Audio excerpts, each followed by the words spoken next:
Assalamualaikum warahmatullahi wabarakatuh.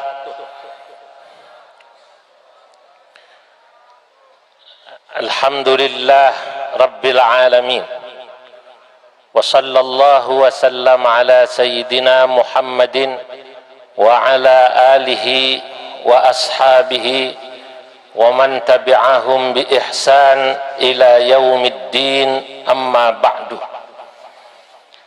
Hadratal muhtaramin, para alim ulama, para masyayikh, para kiai, wabil khusus Al-Mukarram Simbah Yai Mustafa Bishri, Al-Mukarram Kiai Haji Bahauddin Nur Salim, Al-Mukarram Kiai Haji Yahya Khalil Thaquf, para masyayikh, para habaib, termasuk insyaallah yang dalam perjalanan Profesor Dr. Kiai Haji Said Aqil Siraj. Insyaallah semoga yang hadir, yang rawuh hol masyayikh leteh pada malam hari ini, semua kita diberkahi Allah Subhanahu wa taala. Malam hari ini saya ketempuhan ini, karena Yai Said terkena macet, maka saya sambil menunggu beliau diminta untuk berbicara yang sangat berat, karena ini berbicara baina al-jabalain, bicara di antara dua gunung. Ulama yang ilmunya seperti apa namanya? Gunung. Wa bainal asadain, bicara di antara dua macan. Kiai Said itu macan, Gus Bahak niku macan. Bicaranya di leteh. Leteh ini dulu Mbah Khalil Harun dikenal dengan Sibawaihi Jawa. Sibawai Jawa itu macannya tanah Jawa, terutama di bidang fikih dan ilmu nahwu. Sanad ilmu nahwu ulama Pasundan itu mengambil dari Mbah, siapa namanya? Mbah Khalil Harun. Yang terkenal seingat saya di Garut itu namanya Kiai Adroi. Nanti masyayikh Sunda itu mengambil sanad nahwu dari Kiai Khalil Harun. Itu terkenalnya macannya tanah Jawa. Jadi dulu saya pernah saking kagumnya pada Kiai Khalil Harun, beliau menulis kitab nahwu. Saya kemudian membuat beberapa bait syair untuk memuji Kiai Khalil Harun dan cucu-cucunya. Lana asadun yushiru lahul bananu, sibu yahuna khalilu abul khalili. Lana asadun yushiru lahul bananu, sibu yahuna khalilu abul khalili. Wasihruhu la yuqalu lahul mithalu, wa qad ajazal fuhulu anil wusuli. Hafiduhu man linahbatina za'imu, wa yaghbatuhu rijalu dhawul jalali. Wa hal walada zamanu lana thaqufan, bimithlihi man lahu nasabul jibali. Lana asadun, kita dulu punya macan. Yushiru lahul bananu, yang semua jari-jari menunjuknya. Siapa beliau? Sibu Yahuna, asluhu Sibawai. Dalam satu lughat dibacanya Sibuyah. untuk menyesuaikan wazan. Sebab kalau pakai sibawaihuna nggak ketemu wazannya. Maka saya pakai satu lughat yang membaca sibawaih dengan sibuya. Sibuya huna khalilu abul khalili, yakni sibawaih kita, sibawaihnya tanah Jawa, khalilu abul khalili, yakni Mbah Khalil Harun, abul khalili kakeknya Kiai Khalil Bishri. Jadi beliau menyebut diri beliau dalam kitabnya itu, beliau katakan Khalilu Najlu Harunar Rembani. Wasihruhu, menantu beliau yang tadi dipuji oleh Gus Bahak tadi, Kiai Bishri Mustafa. La yuqalu lahul mithalu, sulit mungkin kita akan menemukan ulama yang seperti beliau di tanah Jawa ini, yang sangat produktif, kiai yang sangat produktif, mengarang kitab banyak, tapi juga mubaligh yang sangat terkenal, tapi juga pengasuh pesantren yang sangat istiqomah. Saya menikmati guyonan-guyonan Gus Bahak menggunakan bahasa Jawa, karena saya tidak bisa bahasa Jawa lancar. Saya takut salah kalau menggunakan bahasa Jawa, karena beberapa waktu lalu saya mencoba bahasa Jawa, rupanya penempatannya salah. Ketika saya haji kemarin bareng Mbah Kiai Anwar Iskandar, beliau makan itu sedang nikmat, menambah, saya bilang, Mbah, pripun maeme sekeco gitu. Kata Gus Atoknya, putranya Ki Anwar Mansur Lirboyo, yai kalau makanan bukan sekeco tapi eco. Leres ngaten nggih. Waduh, saya salah, makanya saya takut salah menggunakan bahasa Jawa, saya menggunakan bahasa Indonesia saja. Jadi luar biasa Mbah Bishri ini. Wa qad ajazal fuhulu anil wusuli. Mungkin kita mencari orang-orang besar al-fuhul untuk seperti Mbah Bishri sulit. Ayah saya ketika saya masih kecil itu pernah mengatakan begini, kalau pakai bahasa Jawa kasar, saya mungkin menggunakan bahasa Jawa kasar, saya lahir Jakarta, besar di Jakarta, hanya pernah ngaji di Hajen 6 tahun, sesudah itu saya pulang, jadi saya tidak begitu pandai berbahasa Jawa. Zul, ora ono kiai kaya Mbah Bishri. Kiai produktif, mubaligh yang sangat terkenal di mana-mana, tapi istiqomah mulang ngaji. Nah, saya ini jujur harus banyak sedih. Kalau tadi Gus Bahak bilang, aku jarang melu rapat nang PBNU karena nek aku melu rapat engko sapa sing mulang ngaji. Nah niki saya itu kena sekali itu sindirane Gus Bahak. Sebelum saya diminta jadi waketum oleh Gus Yahya ini, majelis saya seminggu itu rata-rata saya keliling ngaji rutin itu antara 30 majelis sampai 35 majelis rutinan saya. Nah sekarang kelilingnya ya seperti ini. Jadi majelis ngaji rutin sekarang kemampuan ngaji kitab saya pastinya berkurang jauh dibanding Gus Bahak yang rutinan terus. Jadi nek Gus Bahak tambah alim, pengurus PBNU rada kurang pinter ya maklum ngoten. Rada maklum karena ngajine pun rada kurang baca kitabnya. Mbah Bishri bisa istiqomah. Makanya banyak orang yang kemudian ajazal fuhulu anil wusuli, banyak orang yang iri atau tidak bisa seperti Mbah Bishri. Nah, itu baru Mbah Bishrinya, belum nanti cucunya, buyutnya Mbah Khalil Harun. Saya katakan hafiduhu man linahdatina zaimu. Yang menarik Mbah Khalil Harun ini buyut-buyutnya. Hafiduhu, ini hafid biddal wala bidza. Kalau bidza hafid itu nama Bupati Rembang ya Pak Buating. Ini hafiduhu biddal.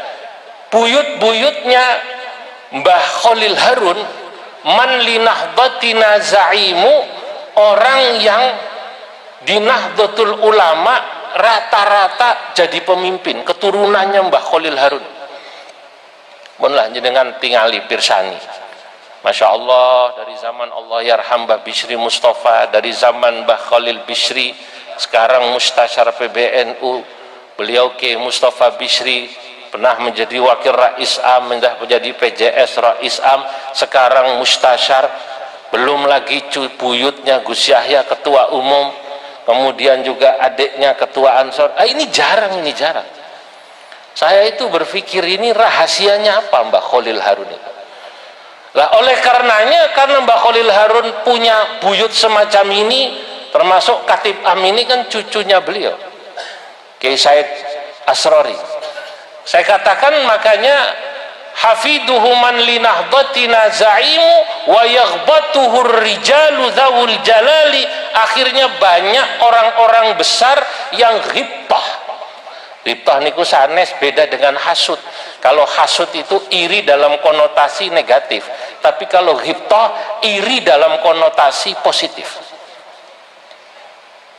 Masya Allah, Masya Allah. Wahal waladaz zamanu lana thaqufan. Apakah zaman akan melahirkan lagi thaqufan, seorang cendekiawan? Thaquf itu artinya cendekiawan. Ini terserah mau anda artikan thaquf ini domirnya atau maksudnya adalah Mbah Khalil atau cucu-cucunya, boleh juga. Atau thaquf yang dimaksud Kiai Yahya Khalil thaquf. Wa hal waladaz zamanu lana thaqufan bimithlihi man lahu nasabul jibali.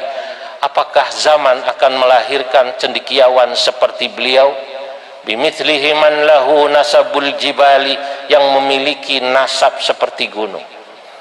Lah oleh karenanya menurut saya orang seperti Kiai Khalil Harun, Mbah Bishri Mustafa, Mbah Kiai Khalil Bishri, ini menurut saya yang sudah wafat sudah sangat layak kemudian ditulis tarjamahnya, sejarah hidupnya termasuk mu'allafatnya, karangan-karangannya, pemikiran-pemikirannya, tinggalan-tinggalannya, turasnya, agar apa?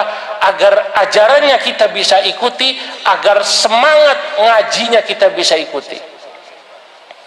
Nah, persis seperti Gus Bahak tadi itu.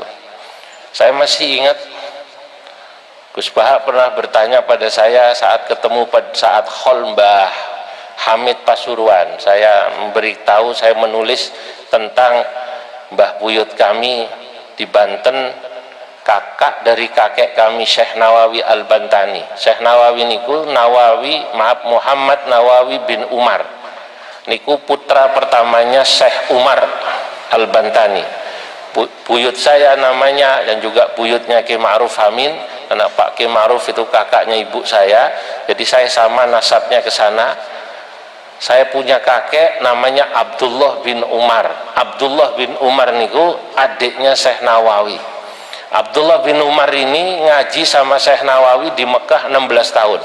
Yang bilang justru Senok Hugronya bertemu dengan buyut kami di Mekah saat Senok Hugronya itu ngaji ketemu Syekh Nawawi di sana. Walaupun menurut para sejarawan Senok Hugronya tadhahara bil Islam wa ghayyara ismahu bi Abdul Ghaffar. Itu yang namanya Senok Hugronya etok-etok pura-pura masuk Islam dan kemudian wa ghayyara ismahu bi Abdul Ghaffar, dia merubah namanya dengan nama Abdul Ghaffar.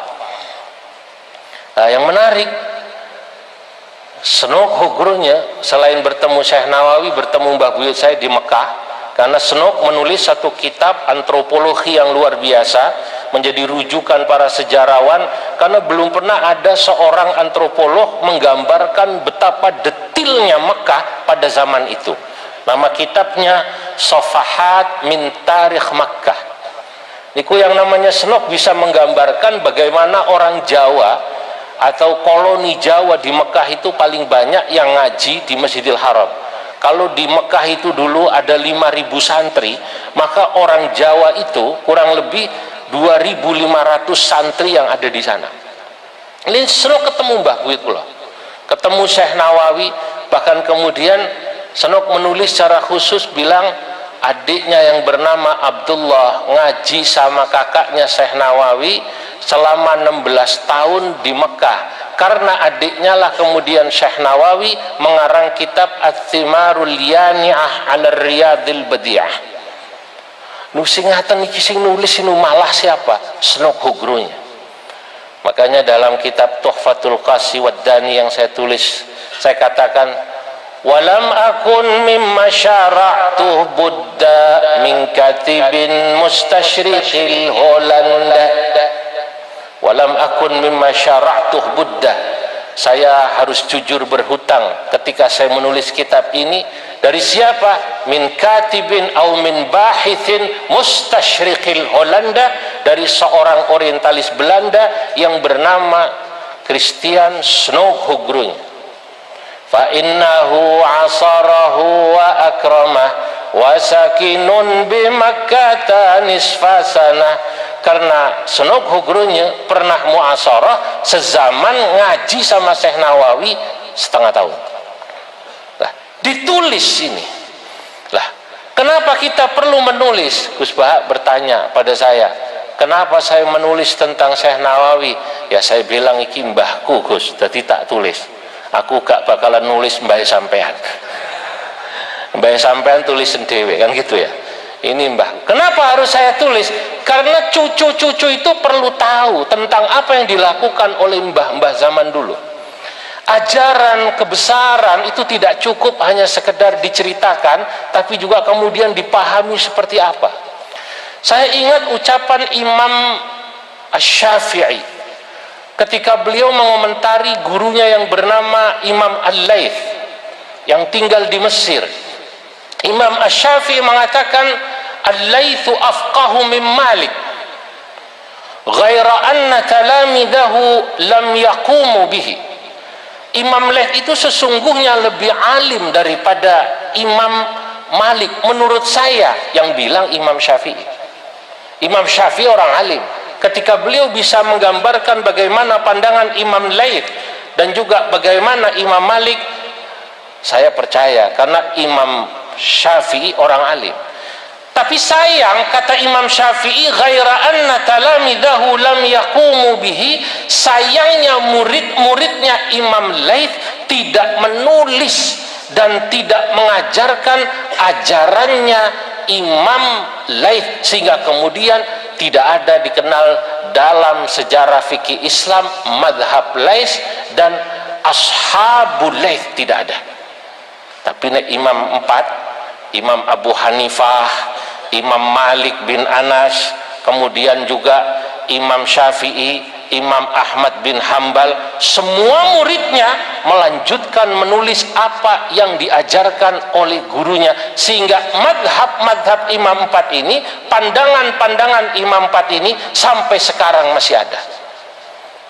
Lah niku tadi saya menyimak, walaupun sesekali saya tadi bertanya pada orang di sebelah saya, karena Gus Bahak pakai bahasa Jawa halus sebut micil gue apa micil? Micil itu artinya apa? Ternyata keluar. Beliau katakan perlu cucu-cucunya Mbah Khalil Harun, buyut-buyutnya Mbah Bisri Mustafa secara mendalam menulis tentang ini. Itu penting. Sebab apa? Ya, sebab kalau tidak dilanjutkan nanti bisa jadi ajaran atau apa yang ditulis oleh mbah-mbah ini yang luar biasa kemudian habis begitu saja.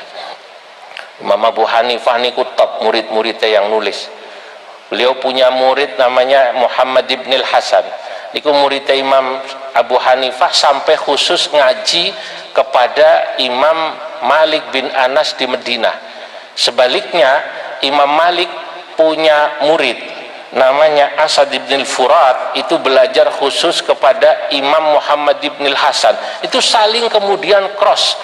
Supaya apa? Supaya ada diskusi dan kemudian satu sama lain saling memahami, ada at-takhrib bainal madhabain. Dua madhab kemudian saling menghormati.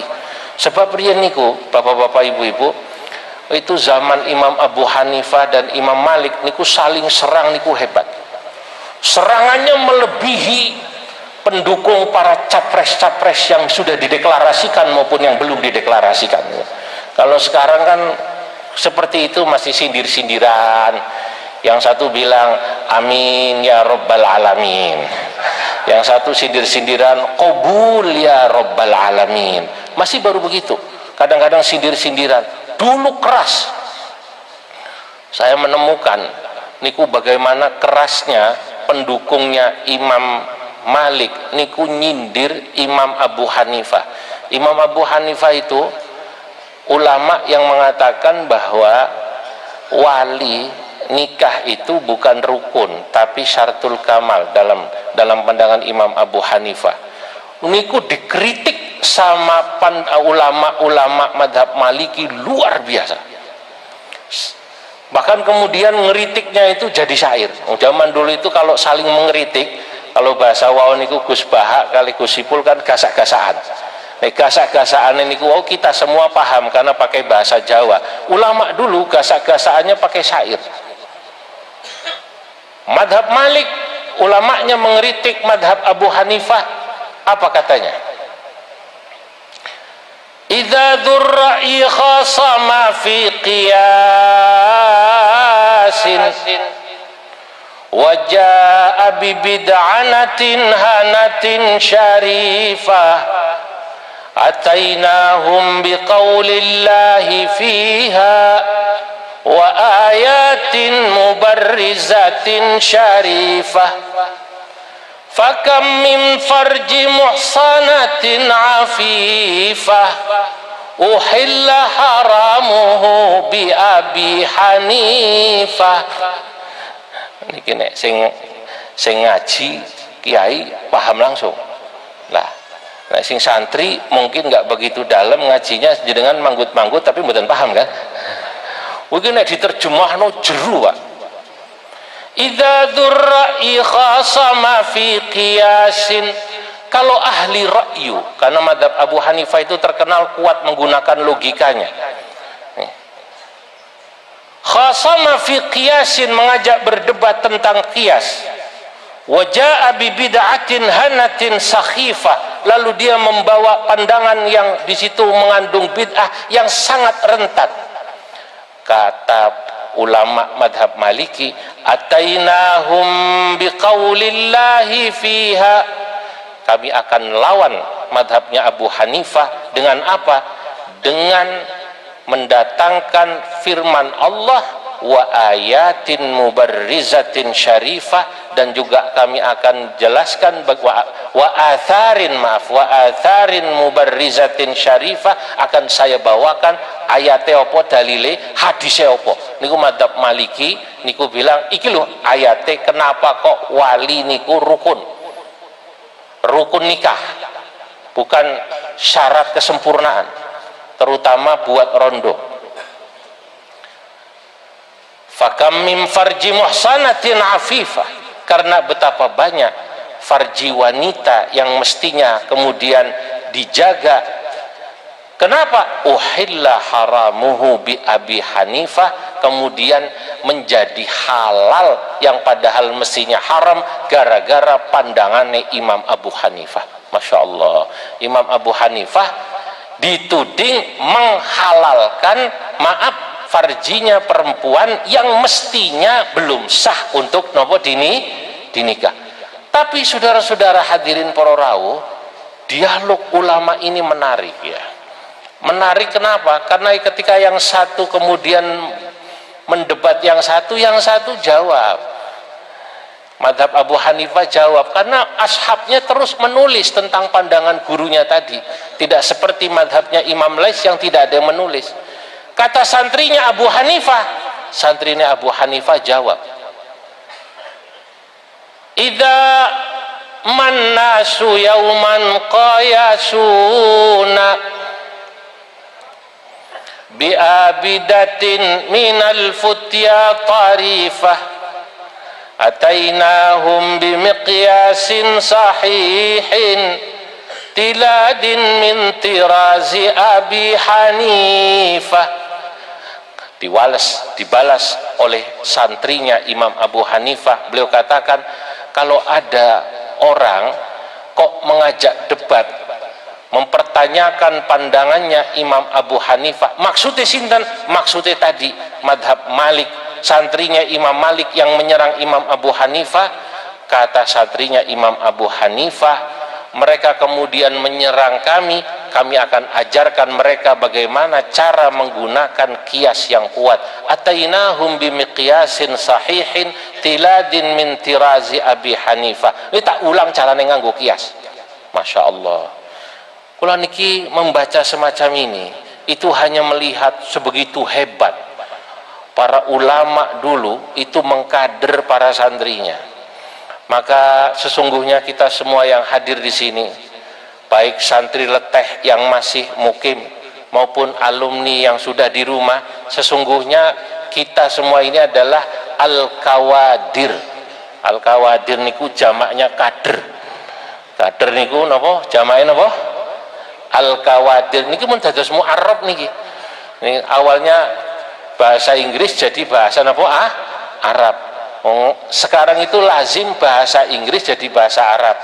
Kalau niku ketika menulis salah satu tulisan saya menulis kitab At-Tatbiqatul Usuliyah fil Fatawal Indonesia, terapan-terapan teori usul fikih yang digunakan oleh ulama Indonesia syakhsiyatan wa institusionaliyatan.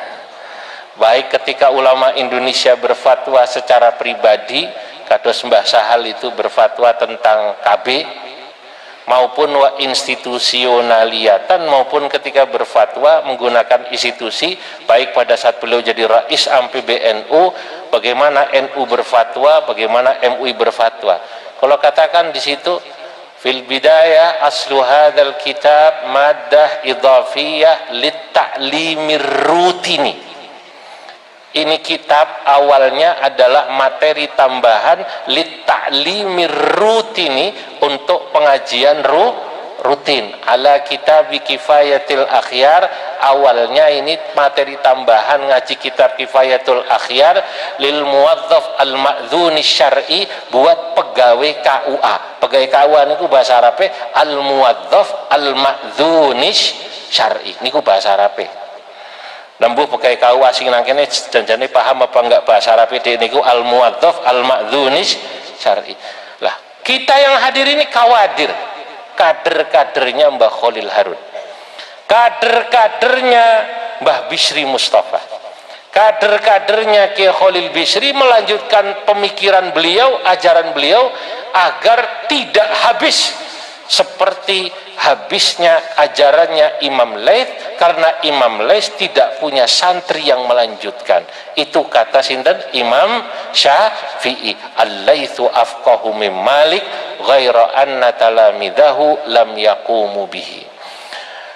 Ala kulli hal, para rawuh, para hadirin, saya percaya betul, apalagi orang-orang alim di Jawa, kula niki yang hanya ngaji tidak lama ya, kadang kula nggih iri kalih Gus Baha niku. Kula nderek musyawarah wusta ten Sarang, utusan Hajen. Saya umurnya waktu itu masih 17 tahun.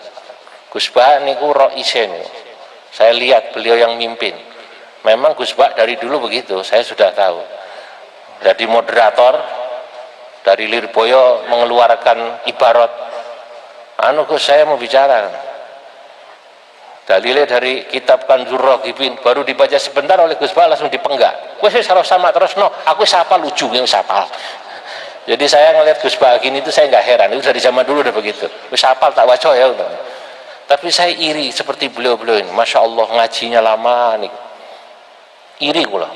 Status tiang alim yang luar biasa, ngaji kalim Mbah Mun lama, karena memang jadi orang alim itu harus mulazamah yang lama, ngajinya lama. Imam Asy-Syatibi niku wau yang disebut oleh Gus Baha dalam kitabnya Al-Muwafaqat mengatakan, ya, salah kata beliau, ya, ilmu itu ya syaratnya pertama harus lewat guru. Ya, kata Imam Syatibi dalam Al-Muwafaqat, kanal ilmu fi sudurir rijal. Ilmu itu dulu adanya di hati para ulama, ar-rijal.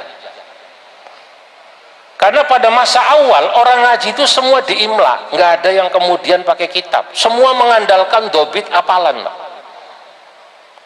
Nah, saat ini kan gara-gara orang terbiasa gampang lihat Mbah Google kan begitu kan, lihat apa Mbah Google, gampang kowe ora ndongakno serius-serius ngaji nih kiai ini gampang, tinggal muter di mana YouTube. Kalau zaman dulu tidak ada kemudian diulang lagi. Kata Imam Asy-Syatibi, kana al-ilmu fi sudurir rijal. Ilmu dulu adanya di hati para ulama.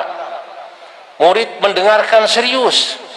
Tsumman taqala ilal kutub. Kemudian baru tradisi ilmu, kata Imam Asy-Syatibi, bergeser kepada kitab. Mulailah kertas ditemukan ditulis. Tsumman taqala ilal kutub. Wal anbal intaqala ilal YouTube. Saiki malah ilmu wis geser ning di YouTube, wis gak delok kitab meneh, langsung nonton YouTube. Tapi kata Imam Asy-Syatibi, wa mafatihuha bi aidir rijal. Tapi kuncinya ilmu, kata Imam Asy-Syatibi, ada di tangan para ulama. Mau tidak mau kita harus mulazamah sama ulama, begitu kata Imam Syatibi. Makanya beruntung pun panjenengan di Jawa ini, ya. Saya orang Jakarta, jadi saya bisa tahu rata-rata orang Jakarta itu ngajinya beda dengan orang Jawa. Orang Jawa itu kalau ngaji rata-rata tahqiq. Ya, di Jakarta ada kiai yang juga ngajinya tahqiq, tapi memang ngaji di Jakarta tidak sama seperti di Jawa. Di Jawa semua ngaji di pondok, nggih. Pondoknya orang Jakarta itu majelis taklim. Dulu di Jakarta ada kiai sangat terkenal namanya Kiai Syafi'i Hadzami. Alime yang Jakarta. Ini nulis kitab namanya Taudhihul Adillah 8 jilid. Niku mboten nate mondok, nggih pun ngaos keliling kare kiai-kiai Betawi di Jakarta.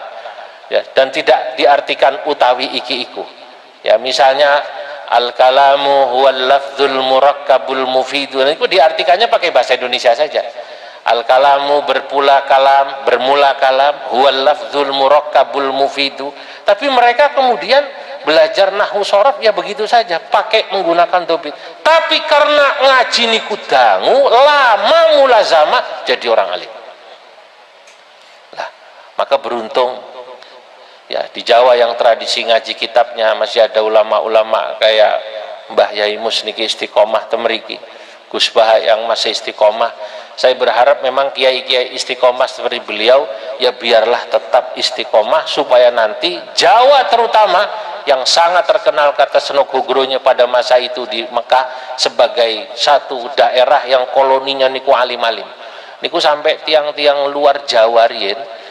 Jawa itu sebutan buat Nusantara. Niku tenarap niku iri kali tiang Jawi. Kalau ada orang Jawa datang ke sana, niku orang sekitar, maaf Afrika sekitarnya niku ngece niku apa? Menghina orang Jawa. Kalau sekarang kan orang Indonesia pergi haji, umroh, nek nawar barang ngenyang langsung digasai ini tiang Bangladesh yang jualan. Indonesia bakhil, gitu nggih. Betul apa tidak? Indonesia apa? Bakhil, pelit. Zaman dulu kata Senok Hugro-nya niku pada 100 tahun lalu, persisnya tahun 1887 ketika Senok melakukan penelitian selama 6 bulan yang dia bisa menggambarkan detil bagaimana kondisi Mekah pada saat itu. Sampai saya ingat kalimatnya kata Senok, innan nadhira fi syawari'i Makkah yajidu alwanan mukhtalifah, al-bayad min abna'il atrab, as-sawad min abna'il habasyah. Wong nek sing delok ning Mekah zaman semono kata Senok pasti bisa melihat bahwa di Mekah itu pada saat itu yajidu alwanan mukhtalifah, mereka bisa menemukan bahwa manusia di Mekah niku sudah bermacam-macam asalnya. As-sawad al-bayad min abna'il atraq, yang kulitnya putih keturunan apa? Turki. As-sawad min abna'il habasyah, sing ireng keturunan Habasyah. Itu digambarkan oleh Senok. Lah, satu yang saya kagum kejujuran Senok yang ini jujur. Kata Senok, wong Jawa dhisik sukses-sukses ning Mekah, liyane Jawa iri karo Jawa. liyani Jawa ini. Kenapa? Orang Jawa melahirkan ulama besar seperti Syekhana Khalil Bangkalan.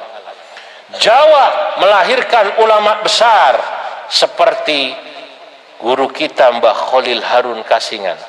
Jawa melahirkan Syekhana Syekh Mahfud Termas Pacitan. Jawa melahirkan, kalau di barat itu namanya Syekh Nawawi Al-Bantani. Jawa melahirkan siapa? Mbah Hashim Asy'ari. Maka tidak berlebihan kalau saya mengatakan wa ba'du fal Jawa azimus syani bi kathratil alimi war rabbani. Jawa ini, kata saya, azimus syani, besar keadaannya, besar posisinya. Kenapa? Bi kathratil alimi war rabbani, sebab sejak dulu banyak orang alim yang rabbaninya. Kalau yang lebih tua, saya mulai mbah saya dulu, mbah saya sebut duluan. Fabantanun Dzunawawil Ahmasi. Banten memiliki namanya Syekh Nawawi Al-Ahmasi, memiliki orang yang memiliki semangat keilmuan luar biasa. Wa Pacitan masyhuratun bitarmasi.